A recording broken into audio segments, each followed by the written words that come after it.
राज्यसभा के भीतर गृह मंत्री अमित शाह नक्सलवाद, उग्रवाद और आतंकवाद पर कुछ कह रहे हैं, सुने आप।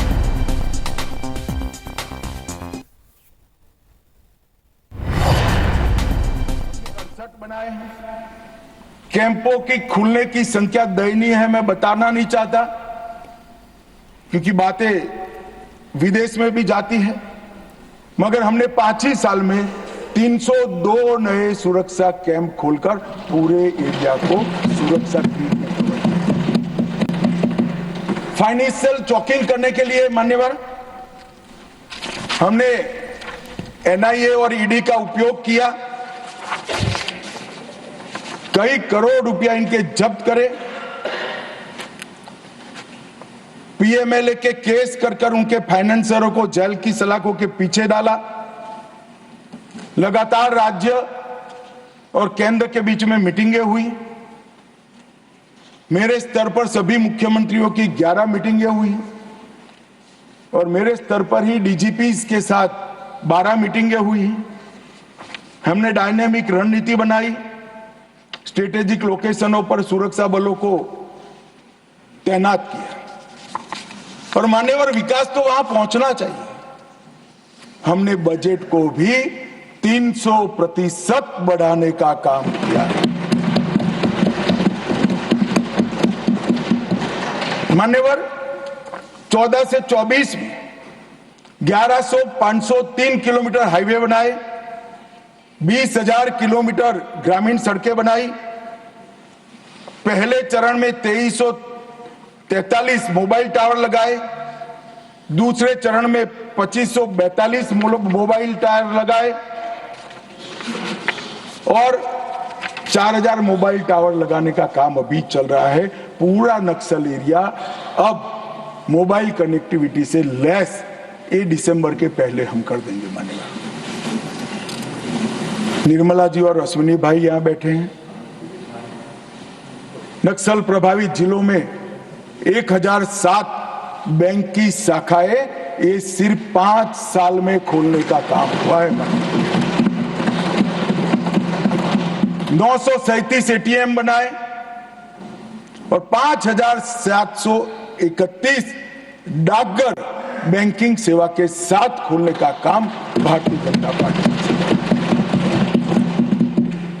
48 के 48 जिलों में कौशल विकास योजना पहुंची। एनआईए का एक मजबूत वर्टिकल बना।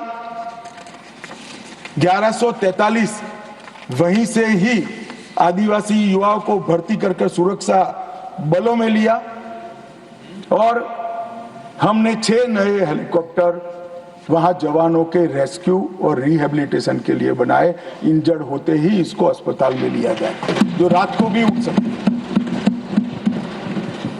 और इसका परिणाम ये हुआ है कि आज नक्सलवाद धीरे धीरे सिमटता जा रहा है मान्यवर। और मैं इतना कहना चाहता हूं कि जो मारे गए हैं उसमें बहुत सारे इनके प्रमुख नेता हैं। इसके कारण उनका पूरा आंदोलन चरमरा गया है, एकदम चरमरा गया है और कई सारे करोड़ों के रुपया के इनाम थे, ऐसे लोग सरेंडर भी हो गए। मारे गए जोनल कमेटी के मेंबर 1, सब जोनल कमेटी के 5, स्टेट लेवल कमेटी के 2, डिविजनल कमेटी के 31 और 59 एरिया कमेटी के मेंबर मारे गए हैं मान्यवर। ये आंकड़ा कभी भी आत्मसमर्पण के लिए भी हम लचीली पॉलिसी लेकर आए और जो लोग हमारी सरकार की घोषणाओं के पीछे मखौल उठाते कि कई सरकारें बदल गई, कुछ नहीं हुआ, मैं बड़े आनंद और विश्वास के साथ कहना चाहता हूं ये सरकार के रहते ही ये देश नक्सल समस्या से मुक्त हो जाएगा मान्यवर। इसमें किसी को सरकार जब इच्छा होती है तो बहुत कुछ होता है, मगर इच्छा होना बड़ा महत्वपूर्ण होता है मान्यवर। नॉर्थ ईस्ट की समस्या को भी कमोबेश हम समाप्त करने के कगार पर है मान्यवर। वहां पर भी हिंसक घटनाओं में 70% की कमी, हताहत सुरक्षा बलों में 72% की कमी और हताहत नागरिकों की संख्या में 85% की कमी है। हमारी सरकार आने के बाद हमें सब हथियारी ग्रुपों से बातचीत की मान्यवर। 19 से अब तक 12 महत्वपूर्ण शांति समझौते किए। 2020 में NLFD के साथ, 21 में ब्रू रियांग के साथ, 22 में कार्बी के साथ, 2022 में आदिवासियों के साथ, आदिवासी संगठनों के साथ, 2022 में असम मेघालय अंतरराज्यीय सीमा का समझौता, 2023 में DNLA, UNLF और उल्फा का समझौता, असम और अरुणाचल प्रदेश का अंतरराज्यीय सीमा का समझौता, 24 में त्रिपुरा के साथ समझौता, NLFT और ATTF के साथ समझौता।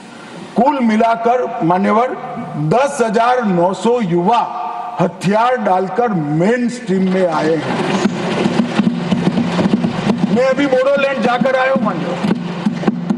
हजारों युवा आज विकास के रास्ते पर चल पड़े हैं, अपनी ही बोडो मातृभाषा में पढ़ते हैं, अपना ही धर्म अनुसरित करते हैं और विकास के काम। ये बोडोलैंड का समझौता जब हुआ तब सब मजाक उड़ाते कि समझौते धरे के धरे रह जाएंगे।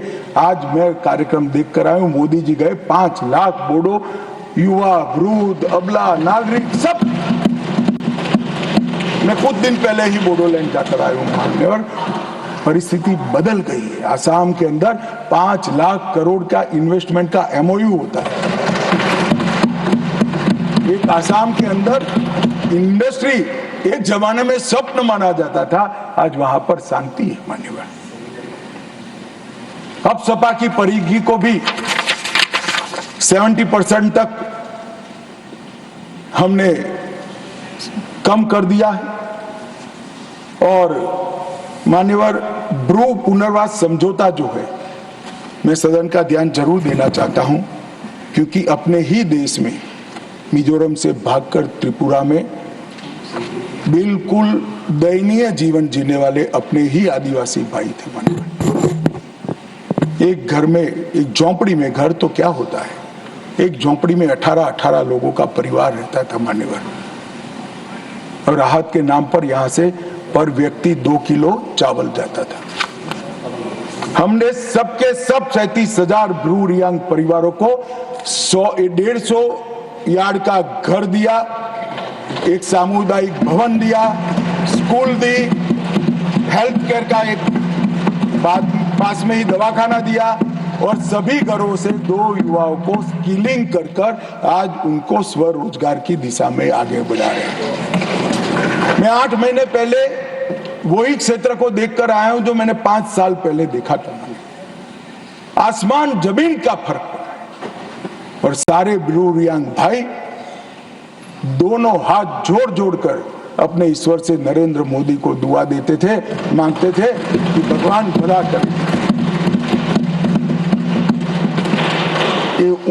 6,935 परिवार, 37,584 लोग, उनको नर्क के जीवन से बाहर निकालने का काम नरेंद्र मोदी सरकार ने किया। ये जो कहते हैं ना संवेदनशीलता चाहिए, संवेदनशीलता क्या होती है, थोड़ा समय निकालकर ये ब्रू भाई के घर पर जाकर एक चाय पीकर आइए तो मालूम पड़ेगा संवेदनशीलता क्या होती है। मान्यवर, हमने विकास के बजट में भी 153% की वृद्धि की। तेल मिशन, बांस मिशन, जैविक खेती और अंडा, मच्छी और दूध में नॉर्थ ईस्ट का इंडिविजुअल 8 राज्य आत्मनिर्भर हो ऐसी कार्य योजना बनाकर हमने समृद्धि के रास्ते खोले।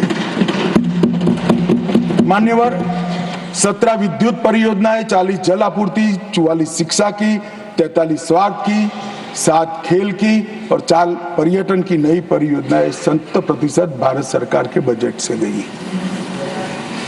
रेलवे में 81,900 करोड़ का इन्वेस्टमेंट, सड़क में, हाईवे में 41,500, ग्रामीण सड़क में 47,000 और 64 नए एयर रूट और हेलीकॉप्टर रूट को शुरू कर एयर कनेक्टिविटी हमने